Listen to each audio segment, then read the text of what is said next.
தனிக்கட்சி தொடங்கும் ரஜினிகாந்த் தமது கட்சியின் பொதுச் செயலராக முன்னாள் மத்திய அமைச்சரான திமுகவின் ஜெகத் ரட்சகனை நியமிக்க விருப்பம் தெரிவித்துள்ளதாக தகவல்கள் வெளியாகியுள்ளன.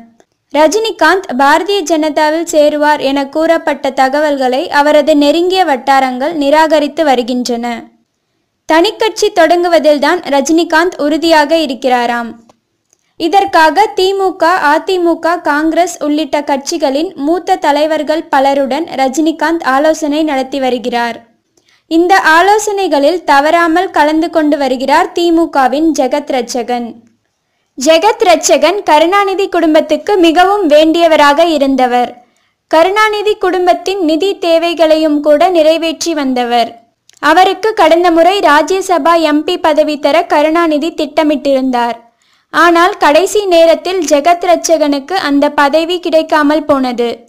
இதனால் ரொம்பவே நொந்து போன ஜெகத் ரட்சகன் தீவிர அரசியலில் இருந்து ஒதுங்கியே இருந்தார். இந்நிலையில்தான் ரஜினிகாந்த் ஜெகத் ரட்சகனை அழைத்து ஆலோசனை நடத்தி வருகிறார்.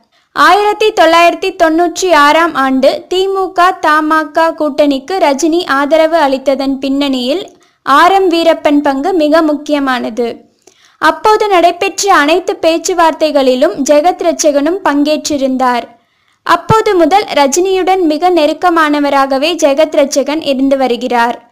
தற்போது தனிக்கட்சி தொடங்கும் ரஜினிகாந்த் தமது கட்சியின் பொதுச் செயலராக நீங்களே இருக்க வேண்டும் என ஜெகத் ரட்சகனை கேட்டு வருகிறாராம்.